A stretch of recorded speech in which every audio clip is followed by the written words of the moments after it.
transformation where unknown forces strike the edge of ecology. Work, rest and pay. A complex equation. Buying and selling are the basic actions of any economy, in which objects or services change hands at an agreed rate. This value is usually quantified in terms of money, currency such as pounds and pence, designed as a means of exchange. A note or coin symbolises an item of value, which may be awkward or impossible to carry for purposes of barter. So an arrangement has arisen where the currency symbolises the desired asset and can be exchanged in trust, knowing that this action conveys transfer of ownership. One pays a small amount of money for an item, such as a magazine, and receives a copy in return.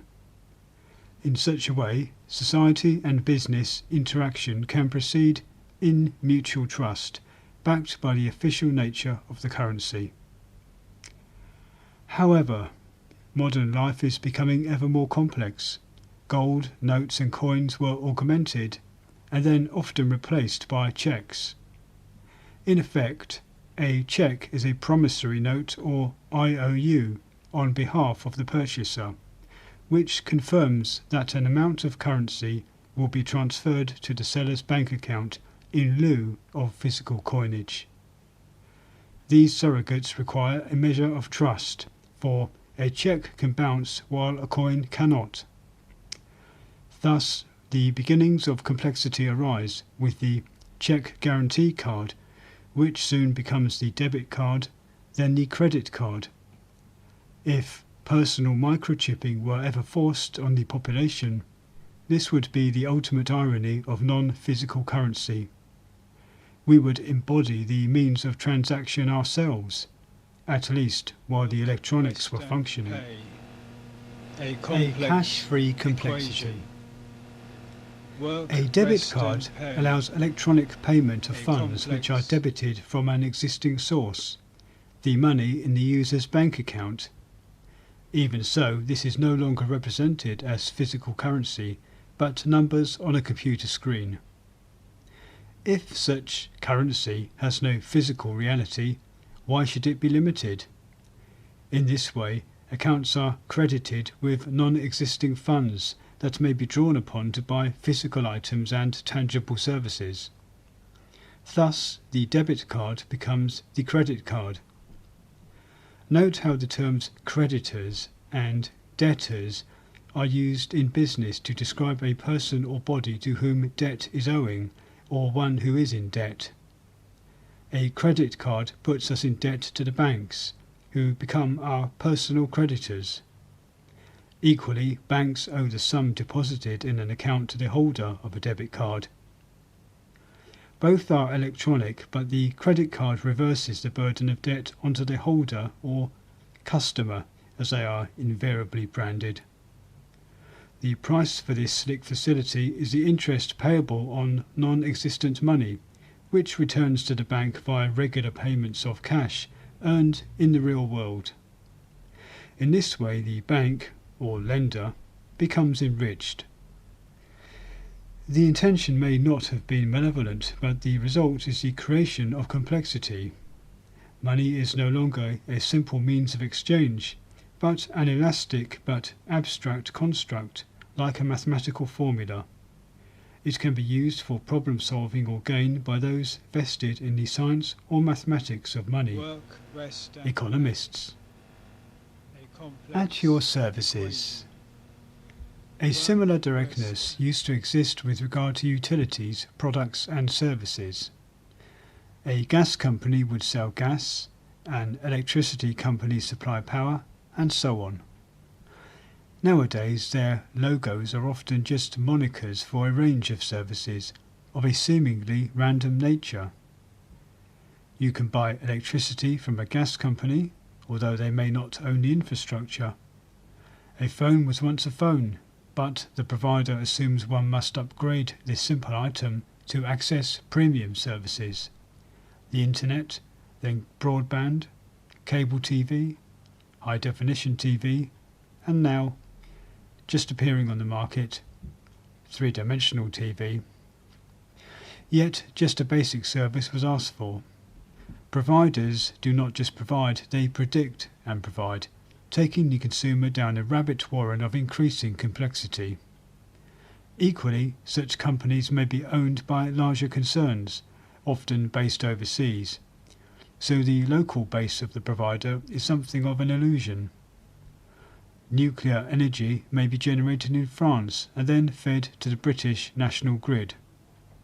Call centres in India may handle inquiries concerning various domestic services.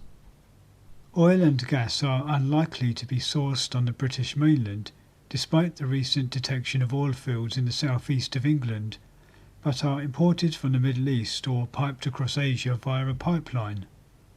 These facts may be the inevitable outcome of a complex society with, in Britain, a dense population on a relatively small island that cannot generate all the resources it needs. Bigging up society. In Britain, the government of Conservative Prime Minister David Cameron is attempting to instigate a cultural shift to something he calls the big society. This presumably differs from a large state, with the element of size being the supposed dispersal of power from the top to the bottom. It is an attempted recreation of a previous golden era when everyone helped everyone, benefactors were aplenty, and major institutions were founded by the munificence of the private citizen. Myth or reality, the idea has a nostalgic appeal. However, the complex demands of social and environmental services require great organisation, particularly in a crowded island with numerous laws that must be obeyed. The concept of the big society is not an innocent one, but an artificially imposed ideal that may or may not function. So larger organised bodies will be needed to ensure its current operation. Already many public services are outsourced to private companies, including Capita, Serco and G4S. Some may be mundane, like collecting rubbish or removing graffiti. But they also run prisons, manage Greenwich Mean Time and, incredibly, maintain Britain's nuclear warheads. The big society is being proposed at a time when growing austerity is assumed, if not being actively orchestrated by the government. Such companies have found a rich stream of potential profit, as there is a guaranteed market for services that are, by definition, vital. Yet how much scrutiny do such companies undergo? Each signs a memorandum of understanding with the government, outlining the respective rights and responsibilities, but these are difficult to inspect in practice due to their commercially sensitive nature. Meanwhile, the directors of such companies can pocket vast salaries based on a spurious comparison with multinational corporations. If this is the new localism, how can such inflated payments be justified? Weakest link. Complex equation. Remember the old cry, what about the workers? Indeed, the workers are often the weakest links in the chain between management and consumption. Those at the top have the right to profits, those in the high street have the right to consume, while those in the workplace are obliged to work. Such a system is inevitable within an industrial society, although the tight divisions of labour can make employment a restrictive and demeaning affair, robbed of the pride engendered by true vocations, crafts and desirable skills. Enticement might be needed to fill unpleasant roles, whether through the carrot or the stick. It is into this breach that the private sector has been encouraged, with the big society planning a new concept, albeit with a bland utilitarian name, the work programme. There have been precedents for this policy which were instigated by the previous Labour administration. Working Links is the name of a privately run employment firm that tries to fit the unemployed into the workforce. Given the problems with the economy after the credit crunch, this job might become harder than it was in the post-millennium boom years. A harsh regime for the workers thrives on the concept of mental division. The whole person means nothing, as with the school system where children are psychologically split by narrow exam subjects and constant testing. This model also exists within work culture, where jobs overstate the need for hyper-specialised experience. Despite this, the unemployed are constantly blamed for not widening their job search. As ever, the system loves its corporate design. The Working Links logo has weird orange loops, overlapping like the rings of a geometrical sets diagram. Or perhaps they suggest lassos to ensnare the unwilling. The windows of their offices are blanked out by unpleasantly designed graphic representations of typical workers, depicted in the company's chosen colours of orange and white. These figures have no facial features, merely blank spaces where the faces should be. This makes a fitting metaphor to their vision of the world. When a school pupil's anti-war march passed a Working Links office in spring 2003, the staff were almost panicking. How could such random acts occur in their clockwork universe of petty, pointless appointments? Wrongs and rights. A mediocre paradigm is offered by such employment schemes. They push claimants towards any job, whether suitable or not, in exchange for bribes and threats.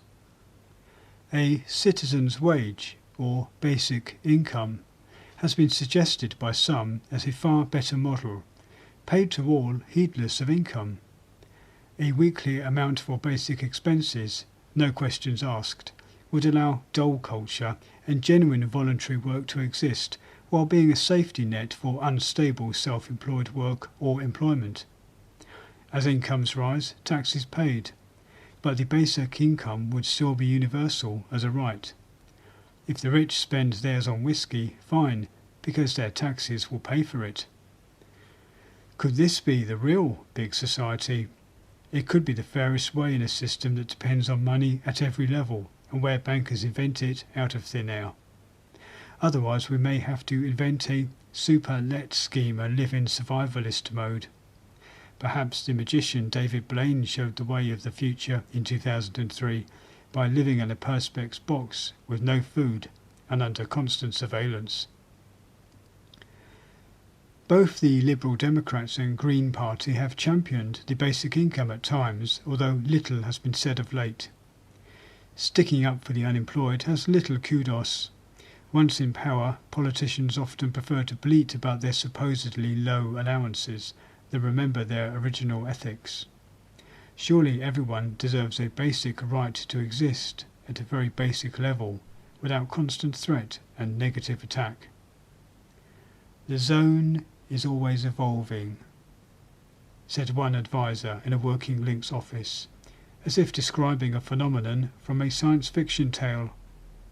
One thinks of the Twilight Zone, a weird place between sleep and awakening.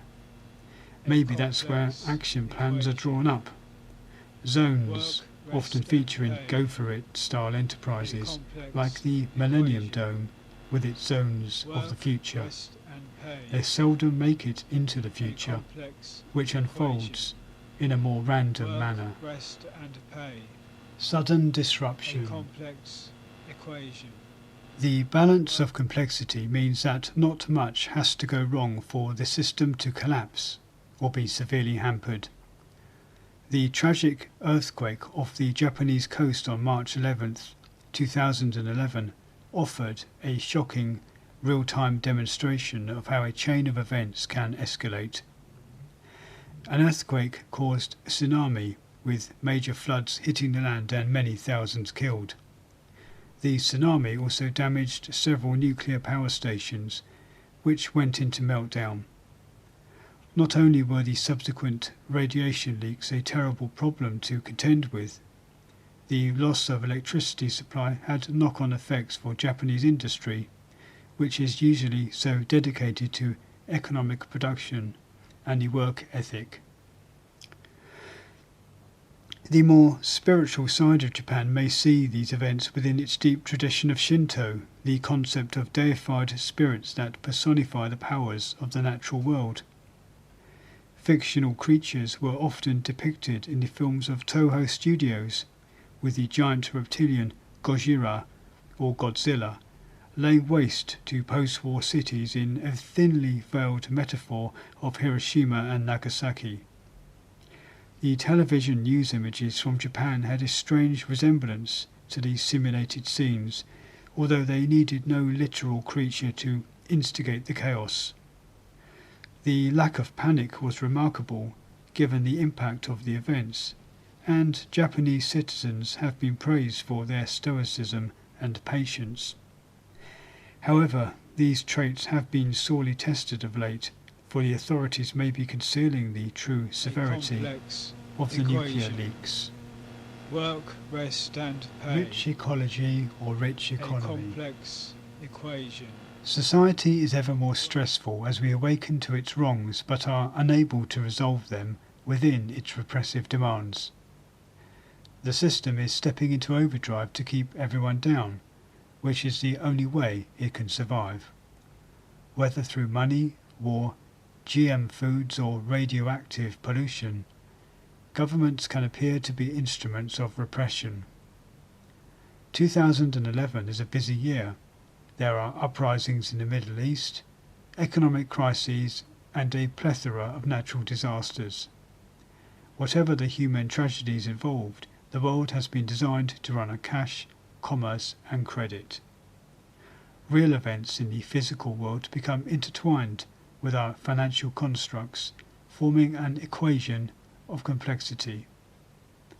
Unlike pure mathematics, Complex the results are equation. not always Work, so predictable. Rest and pay. A complex equation. Work, rest and pay.